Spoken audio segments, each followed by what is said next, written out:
Base athletes here doing a little work cap, 20, 15, 10, 5 countdown. Doing sandbag back squats like you see Ryan doing here. He just got finished, Mike's starting them up. Men are loaded at 60 pounds, women are loaded at 40 pounds. So they're going sandbag back squat into toes to sky, as you see Ryan doing there. So his legs are staying up in the air, and he's lifting his hips and toes as he comes up.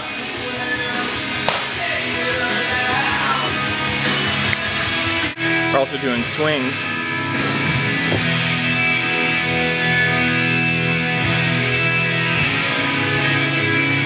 And then whenever they get done with the swings, they're going around to the first movement there, which is the grasshopper. Mike's actually really good at the grasshopper.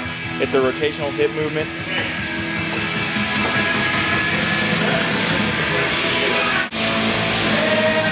So Mike here's on his round of 5. Nice, Mike, nice. And he's just throwing he's using his feet to push the lower part of his body up, and then he's just flipping his hips underneath him. Then after that, they're right back into sandbag back squats. We got a new athlete here, Kendra, she's rocking it. She's got a really good movement. Way back on her heels, chest up, head up. Nice, Kendra. Let's go, Mike, all the way down now, come on. There you go. Straighten out that back. Good work, guys, good work. So for the core circuit, we're doing a low back circuit. Here's Mike and the first part of the kneeling founder. Notice how his knees are bent a little bit, his butt is pushed back, his shoulder blades are together at the top of the movement, he's pushing down through his fingertips.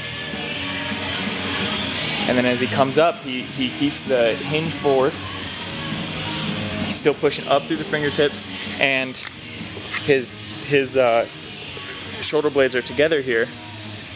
And you can see he's got some mobility and maybe a little strength issue because he can't get his biceps quite to his ear. That's what he's trying to do right now. He's trying to bridge that gap closer so that he can get closer to his ears.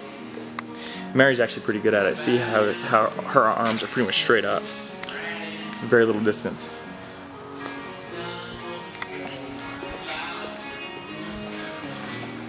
Ryan's in the second part of the standing founder now. Hinged forward as much as he can go. Now he's in his low back lunge. So he's got a big step forward. He's pushing through his left knee right now.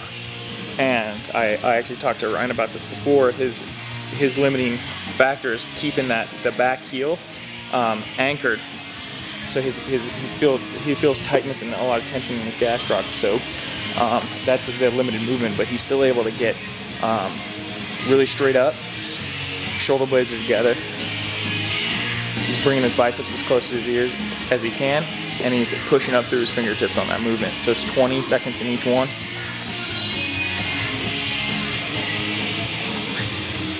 And Mike's working on the hinge.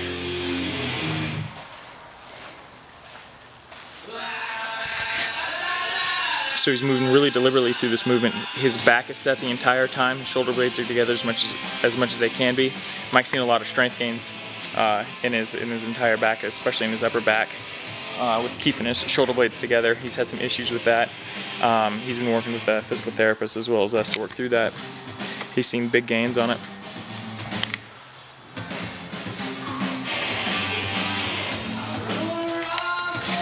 And here he is in his first hinge forward for me, Mike, hinge forward.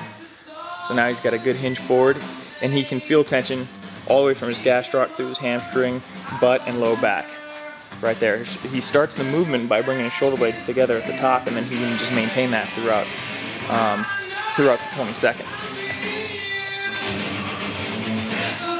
And he brings them straight forward, straight up. He's bringing them together as much as he can. Shoulder blades are together, and he's got a nice hinge forward. So whenever your arms are low, you feel it a little bit more in your gastroc and hamstrings. Whenever your hands are up, then the tension really moves up to the T-spine, down the low back and glutes. And that's pretty much true of all of the standing and the kneeling movements. Nice work, guys.